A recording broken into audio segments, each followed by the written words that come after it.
Yeah.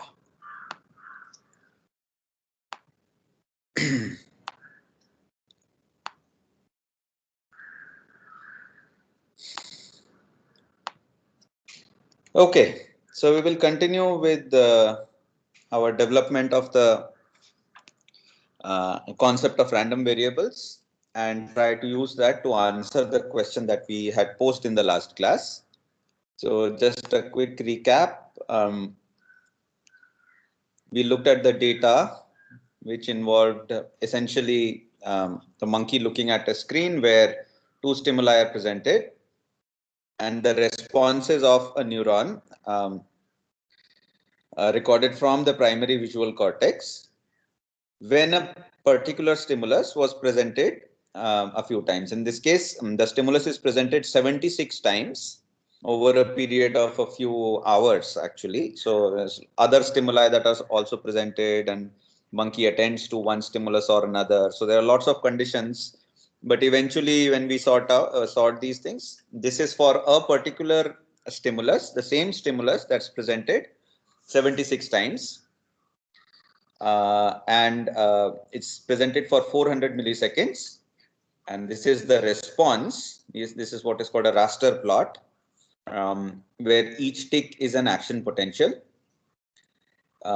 This is the peristimulus time histogram, just the firing rate. You just find out how many spikes were presented on average over a given time interval.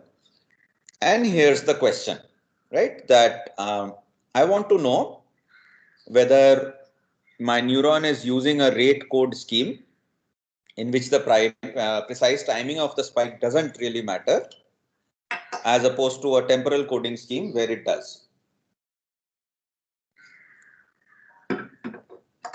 Okay, and we had set this up and we were now going to build the math that is needed to answer this question. Okay, and then we started talking about random variables a little bit, which I'm going to expand on today. Okay, so let's get started then. So as you can see here, even when the same stimulus is presented, the firing rate is different. The number of action potentials and the position of action potentials varies. So this is in some ways a random experiment where when you perform an experiment, the outcome can be different. It's like when you flip a coin, there are two possible outcomes, right? It can either be heads or tails. So we talk about a random experiment where the outcome is not always the same, but there are some possibilities, some possible different outcomes that can happen with some probabilities that are associated with it. I'm going to develop this more. But for now, you can just think of all the possible outcomes of an experiment, and that becomes what is called the sample space. Okay. So we are developing a random variable. For this, we need to actually develop three things. One is the sample space, one is what is called a sigma field, and one is called a probability measure. And together, those things will be needed to have a precise definition of a random variable. So this this is actually a bit more than what is usually developed, but you really don't need to worry about sigma fields for the most part. However, for a proper and formal introduction to this, I think it's sort of important, which is why we will go through this. So, okay, so we have got the sample space right now, which is the set of all possible outcomes of an experiment. Then the next thing that we talk about is an event which is some subset of a sample space. So what does that mean? Let's think of an example. Suppose I'm flipping a coin. So what is the sample space? If I call sample space as S, what are the elements there? Head and tail. Head and tail, right? There are two elements there, heads and tails. Can you tell me some subsets of this sample space?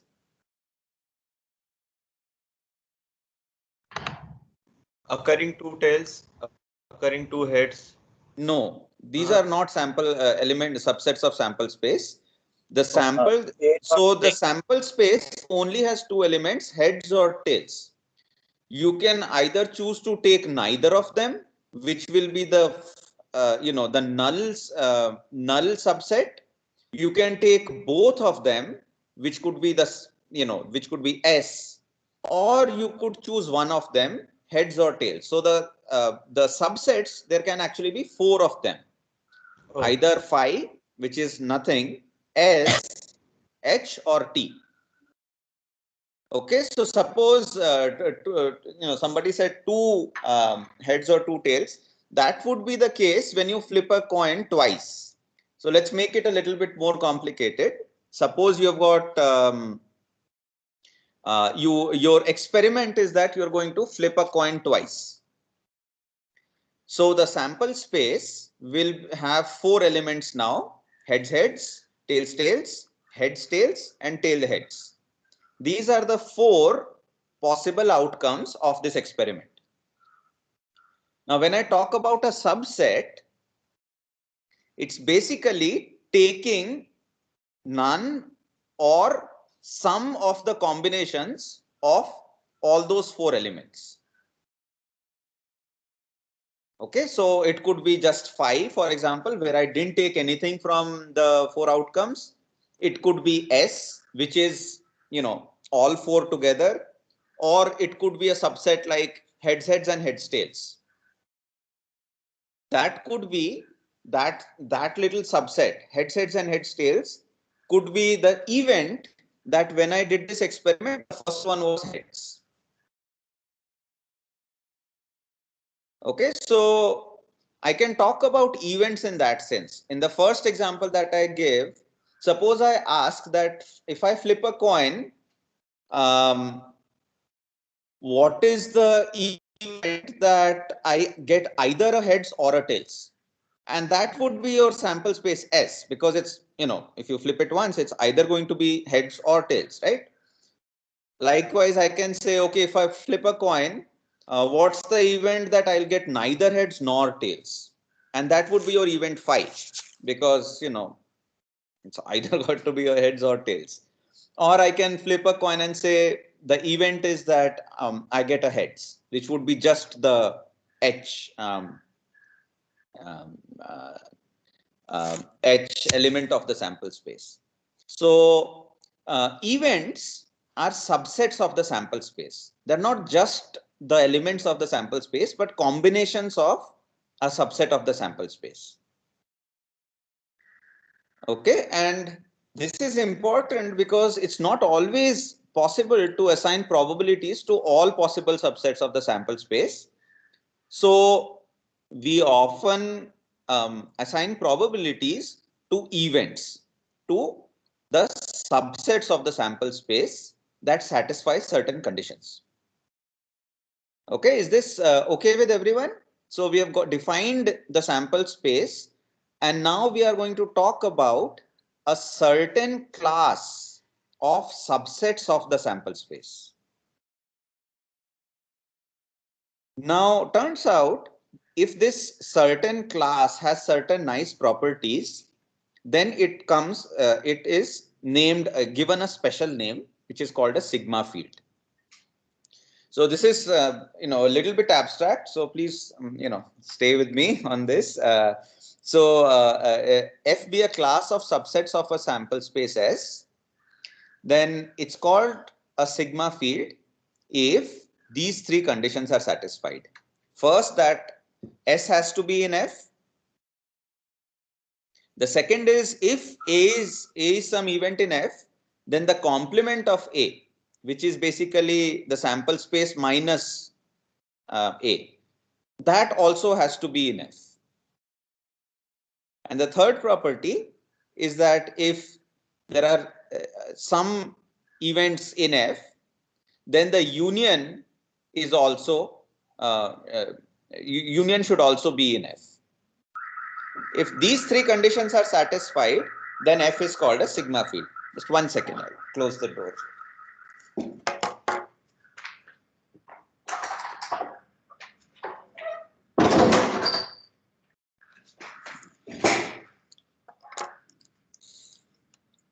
So note that, hello, yeah, everyone with me? Yes. Yeah. So note that if I have any sample space, I do any experiment, I can actually create a lot of different sigma fields. So for example, phi and S, just the combination of these two is a trivial sigma field. It actually satisfies all three conditions. S is in F.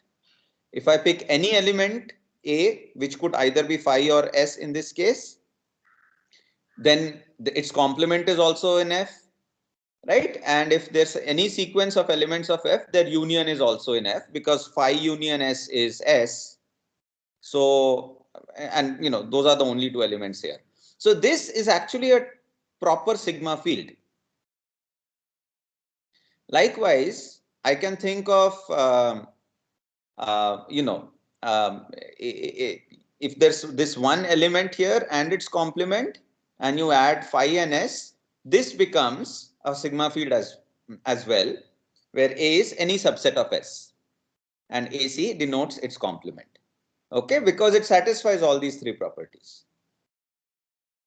So going to our coin tossing experiment. So suppose I toss a coin once, and my outcome is the side of the coin. So my sample space is this, H or T. These are the two elements. I can have these two sigma fields there. This is one sigma field, which is just phi and S. These are both subsets of S, or a sigma field that has both phi, H, T, and S. Okay.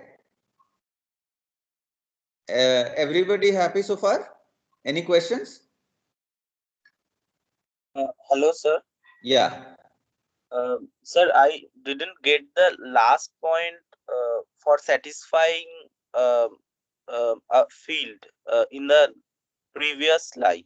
Yeah. So it basically means this third point here, right? Yes, sir.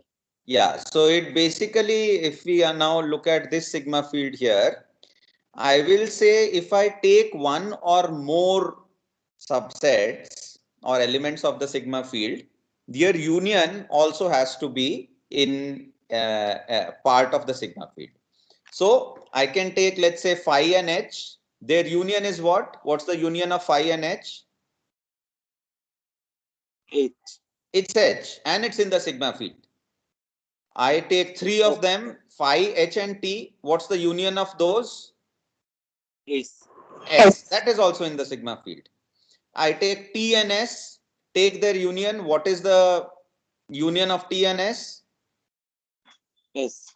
It's That is also in the sigma field. I what? take any combinations, as long as I take H and T, their combination is what? Their union is what? S. That is also in the sigma field. As long as if I take any subset, their union is also in the sigma field, then this thing is this collection is a proper sigma field. That's the third possibility condition here. Okay. Yes, sir. Yeah. Okay. So once we have a sample space and a sigma field that is defined which satisfies these properties, I define a probability measure on the sigma field. Okay. So a probability measure is defined on the elements of the sigma field. Okay, so every event has a probability associated with it, and it's defined. It's called a proper probability measure if it satisfies these three properties. First is that the probability of any event ought to be between 0 and 1. Okay, so A is an element of the sigma field. A set function P defined on the sigma field F, random experiment. It sounds fancy. It's actually quite straightforward. So the probability set function, it's a set function. So it probability applies to an event and it gives a number out. It ought to be between 0 and 1 for all the elements in F. the probability of the sample space should be 1. And then the third property is that if I've got mutually exclusive events, which means that their intersection is null set, then their probability of their union should be the sum of their individual probabilities. Okay, so if you have this, then it's a probability, it's a proper probability measure. So for example, I could take this as my sigma field, and I say probability of H is half and probability of tails is half. Will that be a proper probability measure? Should, right? Because probability of heads plus head union tail, which is probability of the sample space, is 1, and that's half plus half. And all the other probabilities add up to, right? Every element has a probability which is less between 0 and 1, both are half. Probability of H is half, probability of tails is half, probability of S is 1. All these conditions are actually satisfied.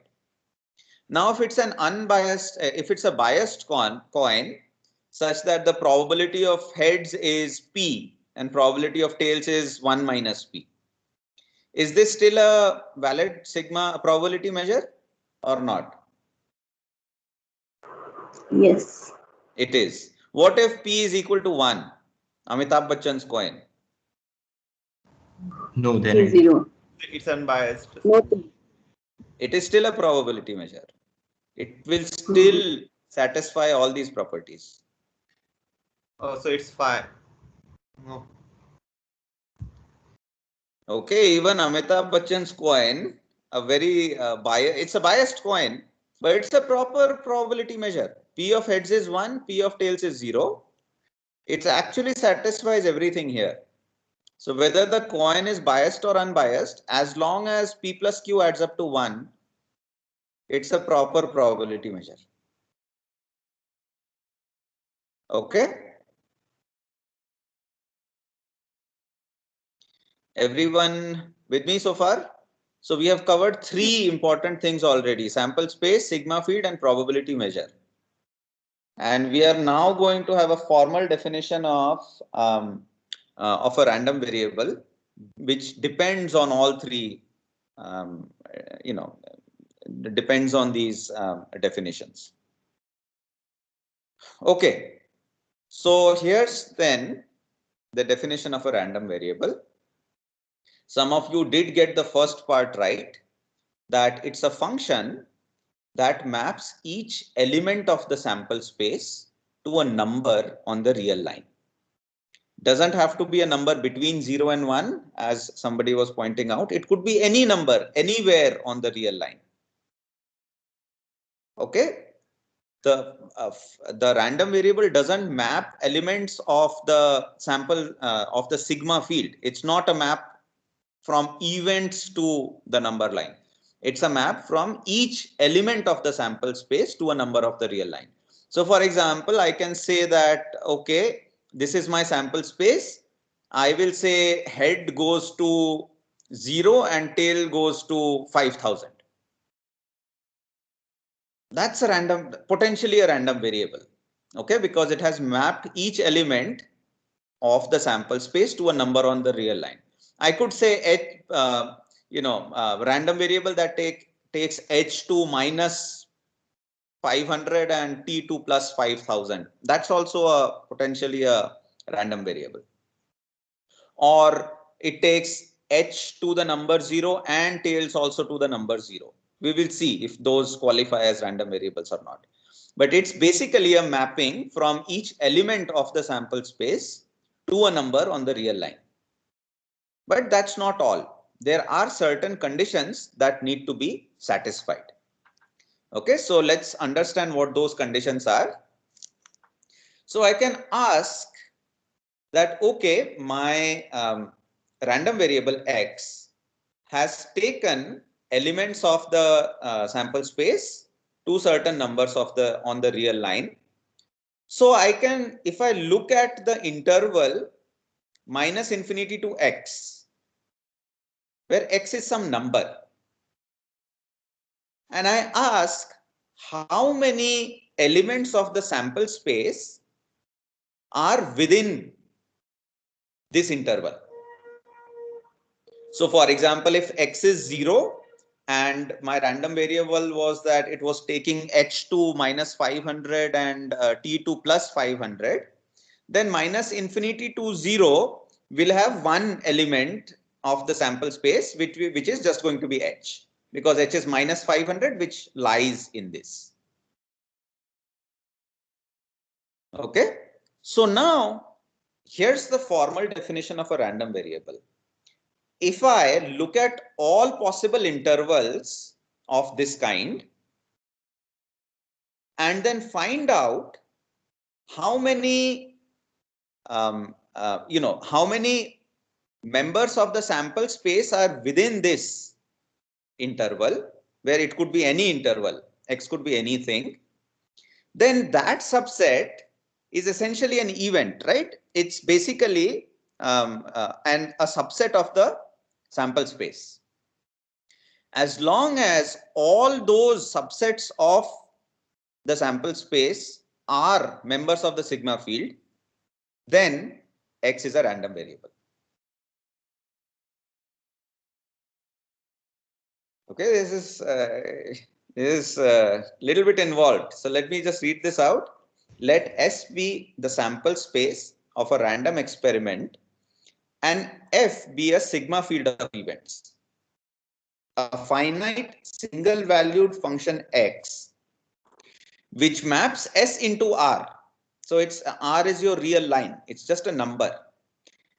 Is called a random variable if the inverse images under X of all intervals are events.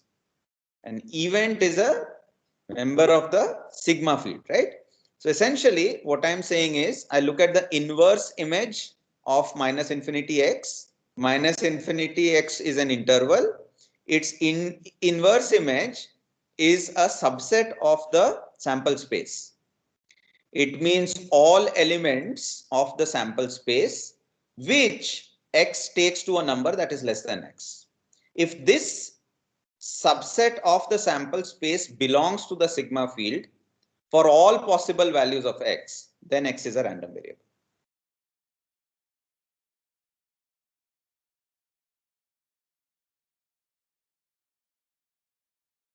Please take a moment for this to sink in. If there are questions, I'll take.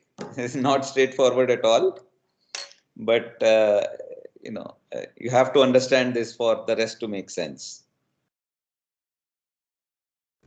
I just have a drink of water while you guys process this.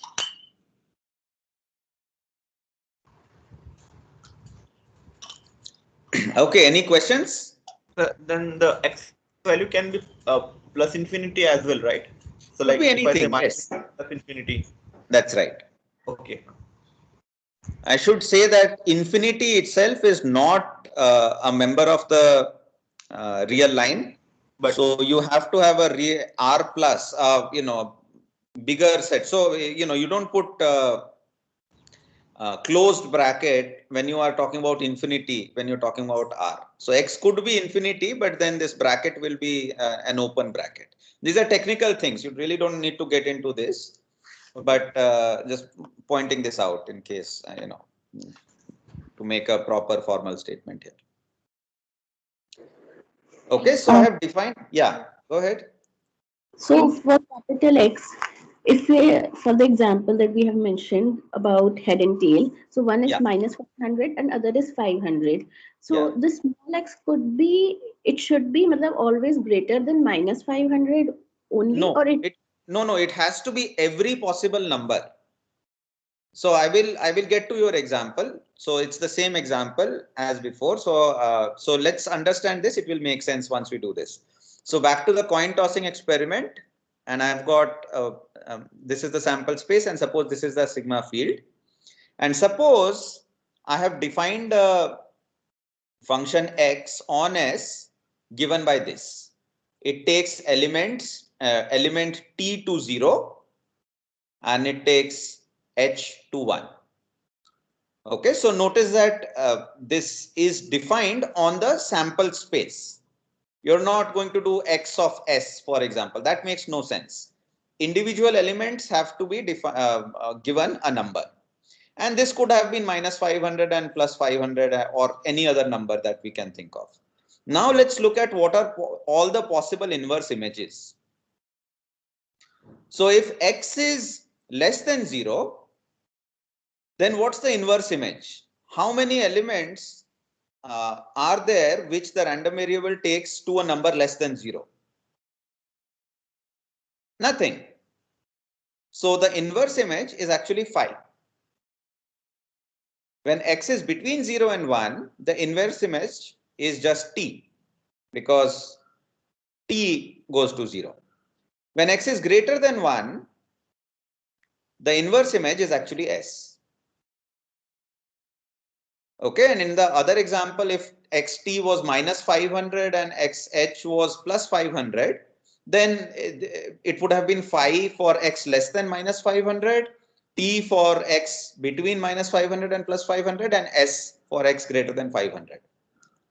But the point is, for all possible numbers x, the inverse images are always members of the sigma field, and therefore x is a random variable. Make sense?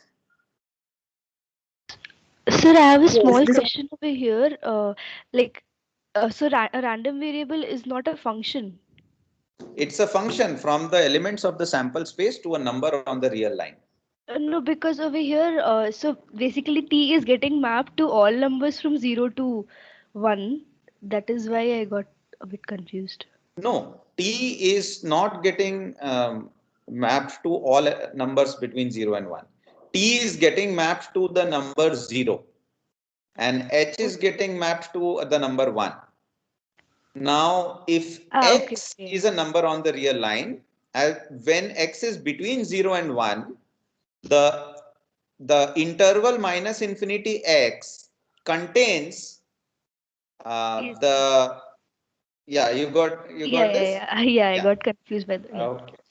Oh no, it's very confusing. It took me ages to figure this out. I was an undergrad when I first saw this. This was third year of my undergrad, and our professor. This was in IIT Kanpur. Very very thorough. Very rigorous guy. So he introduced all of this all at once on us, and it was mind-boggling, because it was a lot of new stuff that we were seeing for the first time. Probability we had done in 11th 12th, but this was a completely different treatment, and it was very fascinating. So I spent enormous time just trying to figure all of this out. Almost like a full semester it took us. So this is hard, so it's okay to be confused, because this is really deep and really involved way of looking at events and probabilities. Terms that we generally use, just throw it, oh, iska probability, but these are very precise terms with a very thorough and deep structured way. So, it's okay to, have these doubts. Okay, anything else? So, with respect to the other example of the sigma field you'd given us for this experiment, where the sigma field consisted of just phi and s, how would you? I mean, maybe I'm just confused at this point, but how No, would no, no, you? you're absolutely right. So basically, note that whether x is a random variable or not depends on the sigma field. Okay, so if somebody asks you from now on, hey, tell me whether this is a random variable or not, the correct answer is to just say that it depends on the sigma field. So on this sample space, I could have had two sigma fields. One is all of these four. The other one could have been just phi and s. Both are valid sigma fields. But this function x on s to the number line is a random variable only if the sigma field is this one, phi hts. If I had chosen phi and s as my sigma field, this wouldn't have been a random variable. Okay, thank you. Okay, so I had asked another question in the previous class. What if X gets maps all elements to the same number? X of T is 0, X of H is also 0. Then is X a random variable? Yes, right, because for the interval x less than 0 it would become phi, and for x greater than 0 it would become s. Very Greater good. than equal to 0 become s. So it is a random variable. So it's not the case that the random variable has to map each element to a different number. What is cool that in this case, X would be a random variable even if you had chosen the smaller sigma field, phi and s. Because X inverse minus infinity X would have been phi if X is less than 0 and s if X is greater than 0, if both were getting mapped to 0. So you would always end up being a element of the sigma field, even if sigma field was just phi and s and not phi HTS. So depending on how you're defining your sigma field, this mapping can or may or may not be a random variable. Okay. So I had a small confusion. Yeah. So if you look at the definition of the most simplistic definition of random variable, which we had thought was correct, I had at least, that it is a function that just maps every um, element in the sample space to a real number. Yeah. Where does that fail to Well, define a random variable? it's failing here, right? This is one case where it fails. So suppose I say uh, f is just phi and s. Okay. Then this definition won't be a random variable because it's generating this element t here, which is not member of the sigma field. The definition is that for different values of x, I am getting subsets of the sample space and they must belong to the sigma field for x to be a random variable. So this is an example. If my f had been just phi and s, that's a valid sigma field. That's the trivial sigma field. But this mapping wouldn't make x a random variable. Okay. Okay. Okay. However, if x mapped t to 0 and h also to 0, then x would have been a proper random variable. Yes. Okay. Right? So it depends on the sigma field. That's the smart thing to say. If somebody asks, always say, and they'll be like totally impressed. Okay. So now we are ready to move on. So didn't it say that this, what do you say, this function is supposed to be a single valued function on the previous slide? So how can you map two different cases to the same value? Would that? A single value. What? Okay. Yeah. Okay. So when you say a function is single valued, well, first of all, it's not a function if it's not single valued. It means that one element can be only mapped to one number. Okay, when if you think of it as set function, then one element gets mapped to just one number. If it gets mapped to multiple numbers, it's not even a function. But it doesn't mean that multiple numbers can't get mapped to the same number on the other side. This is the case of what is called a one-to-one function versus a many-to-one function. Okay, so Okay. you're saying it can be a So many this to one means function that also. x can't take t to both 0 and 1. Then x wouldn't be a function to begin with. Right. Okay, but it means a single value just means that x takes t to just one number. But x can take some other number to also 0. That is fine. That is not, that doesn't, violate the single valued term that is used here. This just means that x can only take any element to a single number. But it can be the same number for all the elements. That is fine. Okay. Okay, yeah, I mean that's slightly redundant, I feel, because then I mean any function is single valued by default. That's right. By definition, it's not a function if it's not single valued. Okay, thanks. Yeah. Okay. So Now we are ready to move on. And so you guys might be wondering why we are even talking about the random variable. And in a few slides, it will make sense. Our strategy is as follows. So I had asked you this question here, right? Whether it's random or not. So we are, our strategy is that we are going to think of this as a random variable, the number of action potentials that you count in some interval. And then we are going to find out, we are going to have a more precise definition of what it means to fire randomly. And that will define a particular way that this random variable can behave. Okay. So we'll get to that behavior and then we will test in our data whether the random variable that we are looking at is actually behaving that way or not. Okay, it will make get clear in a few slides. This might be just right now looking a little bit removed from what our aim was, but it's actually just building towards that. To understand, to get to that stage, I need to understand a few more concepts. So that's what now we are going to talk about. So here's a straightforward thing. It's what is called the distribution function of a random variable.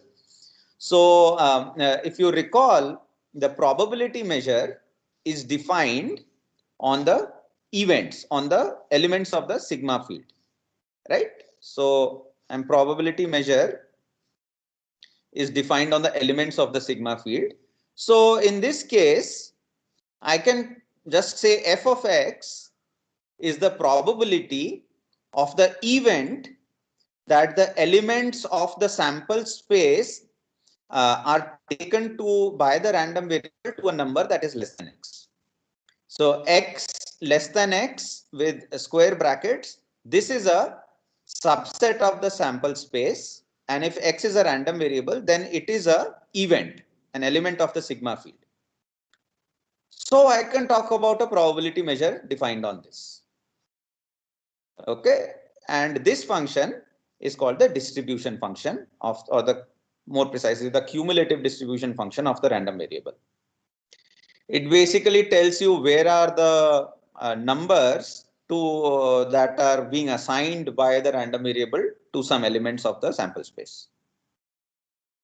Okay, so as you might imagine that when x is minus infinity, then x less than minus infinity is just your null event. So probability of that is going to be 0. So f of minus infinity is going to be 0. What is f of infinity? X less than or equal to infinity. This is just the entire sample space, right? Every number is going to get assigned to a number that's less than infinity. P of s is 1. So the cumulative distribution function varies from 0 to 1 and it can only keep increasing because as you increase x, more and more elements of the sample space will get added to this. So it will have a larger probability. Okay, so it's a monotonically increasing function going from 0 to 1. Now, sometimes you might be interested in how much the cumulative distribution function changes as you increase x. Okay, so if I increase x and suddenly you see an increase, that means there must be a number that the random variable is assigning to that particular x. So the derivative of the cumulative distribution function is called the probability distribution function or PDF. Okay, and if it's a continuous random variable, which means that x takes numbers continuously over the number line, then you can take its derivative and it's called the PDF. But if the random variable is discrete, like in this case here, it's only taking it to some numbers, not all numbers, then the density, the probability distribution function or the density function is concentrated at some points. It's also called the probability mass function. Like in this case, here the probability mass function is given by this formula here.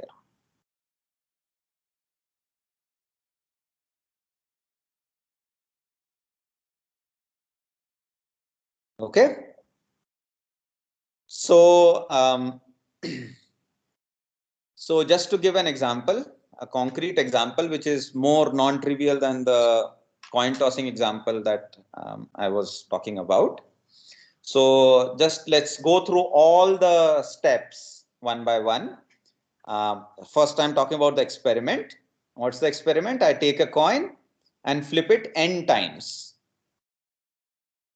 And suppose the probability of getting a heads is p when I flip it once. Okay, so let's now build all the elements that we have talked about so far. Now the sample space has 2 to the power n possible sequences. It's going to start with tails, tails, tails, tails, tails, tails, tails, and t times, and then tails, tails, tails, tails, tails, heads, and then tails, tails, tails, tails, heads, tails, and then tails, tails, tails, tails, heads, heads. So it's like 0, 0, 0, 1, 1, 0, 1, 1, and you know, you get the point. So there are 2 to the power n possible sequences.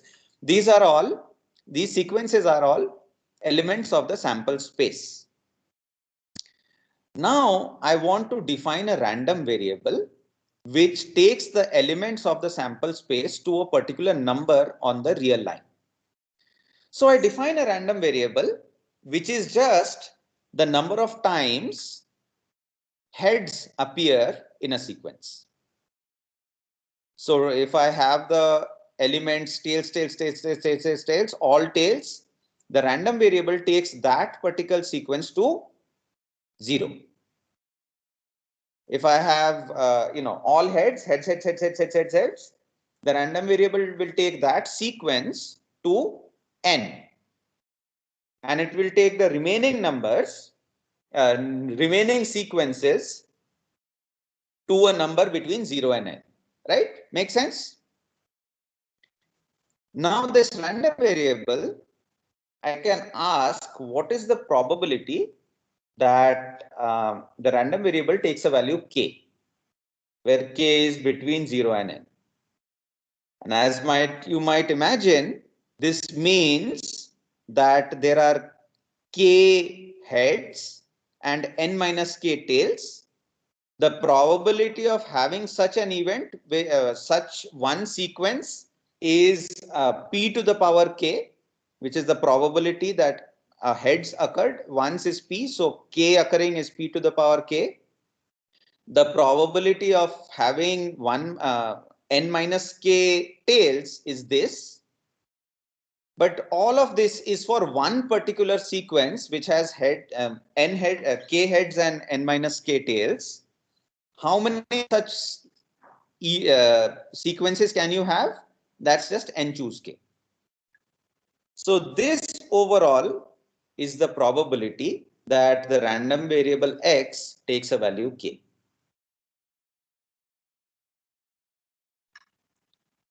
Okay.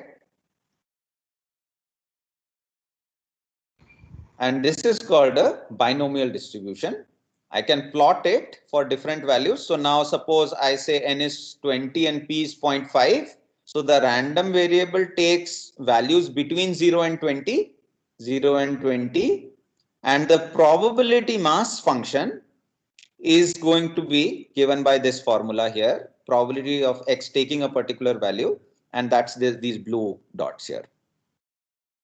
Okay, so as you might imagine that the probability of getting 10 heads is most likely. So it's peaking there, but otherwise it can also take other values with decreasing probabilities. If I make n equal to 40, it's going to shift, just going to translate. I can change the value of p also. If it's 0.7, so heads is more likely, then the peak will be at 14 actually. But these are the different numbers 0 to 20 that you can take, and these are this is the probability mass function. Okay, any questions on this? Everyone happy? Okay, so these are very classic definitions of probability distribution functions. This a little bit about the sample space and sigma field that I talked about is usually not something that you would encounter when you are reading this stuff. So I just wanted to give a glimpse of that for completeness. But in general, when you define a random variable, you just start with the probability distribution functions and go from there. You just don't usually go back and look for sigma fields and all those definitions. This is more nuanced than what you would typically handle. But anyway, so this is something that comes all the time. So you have binomial distribution in this case. So this is the probability mass function. Another very popular random variable is what is called a Gaussian or a normal random variable. This is a continuous random variable. So that means that the random variable can take all values between minus infinity and infinity. Okay, so it's not that random variables only need to take values between some interval. It could take all possible numbers between minus infinity and infinity. And the probability distribution function is given by this formula. So this mu is where x is most likely. It's called the mean of the random variable. And sigma is a number that determines how well it's spread out around this. If I plot this PDF for different values of mu and sigma, you see these are the kind of plots that you are going to get. Mu is 0, sigma square is 0.2, is this blue line. So it's centered at 0 and it's closely packed around 0. If I make sigma square 1, it's still centered at 0, but it spreads out. Okay. If I make it 5, it's going to spread out even more. I could change mu, then the whole thing will just shift to a different center. Okay, now it's centered at -2. So this is the probability distribution function, PDF, and the CDF is just the integral of that. It always goes from 0 to 1. And if you integrate this function, you will end up getting curves like these. It's a special name for the integral of a Gaussian because Gaussian keeps popping up all the time. It's called an error function or ERF. There's no closed form for this. You have to integrate it to get this, but that's the error function. Okay, so this is when the random variable is a continuous one and it's taking all possible values between minus infinity and infinity. And this axis, y-axis here, is telling you the probability density around a certain point. Okay. So we have covered a lot of things today. Sample space, sigma field, probability measure, all three were needed to get to a random variable. And now we are looking at few types of random variables which are characterized by their probability distribution function. To better characterize the density function, there are some measures that we typically use. So there are a couple of measures. This is the last slide before we get back to the question. Okay, the question that we started out with. So properties of random variables, you can talk about the average value that a random variable takes. It's just the mean of the distribution. So if discrete random variable takes x1, x2, x3, these numbers with probabilities p1, p2, then I can just multiply each number with its probability and look at the sum of them, and that's the average value that the random variable takes. So for example, if it's heads and tails, and heads is assigned to 0 and tails is assigned to 1, and their probability is half and half, then the average value of x would be half. 0 multiplied by half plus 1 multiplied by half. Okay, now likewise, if it's a continuous random variable, then you just have to integrate to get to the mean. So this is the expected value or the mean of a random variable. These are numbers now. Remember, x is a number. X is not a sequence or some fancy thing. It's a number on the real line. So I can ask what's the average value that the number takes, and that's the expected value of the random variable. And then you've got the variance of the random variable, which is how far does x move away from its mean value. So you take x minus mu, square it so that it's always a positive number, and then the average value determines how well is X scattered around mu. So in this case, for a Gaussian random variable, this mu is the mean and sigma square is the variance. So the mean and variance are part of this, PDF. For the binomial distribution that I had talked about earlier, this one, the mean is given by n multiplied by p. So it was 10 multiplied by 0.5 in this example. 0.5 and 20 multiplied by 0.5. So it was, the mean was 10, which you can see is actually the case. Here the mean is 14. Here the mean is 20. And the variance, not hard to prove, is going to be np multiplied by 1 minus p. Maybe I'll leave this as an exercise this time. You guys can try to see if you can find the variance using this formula. Okay, and for a normal distribution, it's mu and sigma square.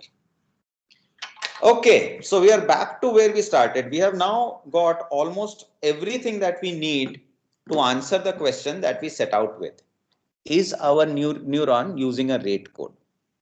So here's my strategy. I'm going to first define a random variable based on some metric that I'm going to discuss, then find its probability distribution function, and then check whether that probability distribution function matches with what I expect if the neuron was firing randomly. So we still, actually, I haven't told you how the probability distribution function looks like if the neuron is firing completely randomly. We will get to that in the next class. But for now, I'm going to actually show you what the distribution function is in this data. So let's do this, find time intervals. So I'm going to analyze this at the baseline period as well as at the stimulus period, which are defined like this. There's a reason why we are using this interval, and it will become clear when we get to the second part, of this. But it doesn't matter. You could have taken minus 200 to 400 also. Any interval is fine. So I need to first define a random variable. So I define a random variable. So remember, the random variable is just a number. So I define the random variable, which is just the number of action potentials which are occurring in this time interval. That's it. So XBL, XST. So for the first trial, which is in this corner here, you see there are 4 spikes in this green part, right? 1, 2, 3, 4. So XBL takes the number 4. And XST in the first trial, I just see 1 spike here, takes the number 1. Then I do the random experiment again. In the second time, XBL is just 1 number because I see a single spike here. And XT is a larger number. I can do that by using this command and that is provided, get spike counts, as the command suggests. It just gets the number of, tells you the number of spike counts, and I can plot those. So there are 76 trials. Each trial has an XBL and XST, and the random variable takes these numbers when I do the random experiment. Okay, so this is the MATLAB command that will generate these. Please do these, please do this exercise. It all makes sense when you actually play around with data. Okay, so now I want to get the probability mass function. How do I get the probability mass function? I need to first find out what are all the numbers that the random variable is taking. So for XBL, the numbers are minimum is 0 and maximum is 6. For XST, the minimum is 1 and the maximum is 13. That's the set of numbers that the random variable is taking. And I can just ask how many times is XBL taking the number 0. So I just count 1, 2, 3, 4, 5, 6, 7, 8, 9, 10. 10 out of 76 is the probability, estimated probability of the random variable xbl taking the number 0. Okay, and then I divide, so this is 10 by 76. So probability mass function is going to take a shape. Then I ask how many times it's taking 1, how many times it's taking 5, how many times it's taking 6, and so on. So I can estimate this from my data. I have got the probability mass function. Okay. So now what do? I've got the probability mass function and it has a particular shape. What do I do next? The next step, which I'm going to do in the next class, is to actually dig a little bit deeper about what it means for a neuron to fire randomly. If I make this definition more precise, I can show that under that definition, the random variable xbn and xst has a particular form. It has a particular distribution which is called a Poisson distribution. Okay, we will get to that. See, we haven't done it yet, so it might be confusing here, but I have got basically an experimental distribution function, and I need to check whether this is actually looking like a Poisson distribution or not. If it does, then my neuron is firing randomly, otherwise it's not. So this is what we are going to do in the next class. I'm going to talk about make this definition more precise, what it means to fire randomly. Under that more precise definition, I will show that it forms what is called a Poisson distribution. Then we will check whether this distribution is Poisson-like or not, and that will give us the answer. Okay, so we are done for today. We will start with this from the next class onwards. I will stop sharing and stop recording, and I'll take questions now.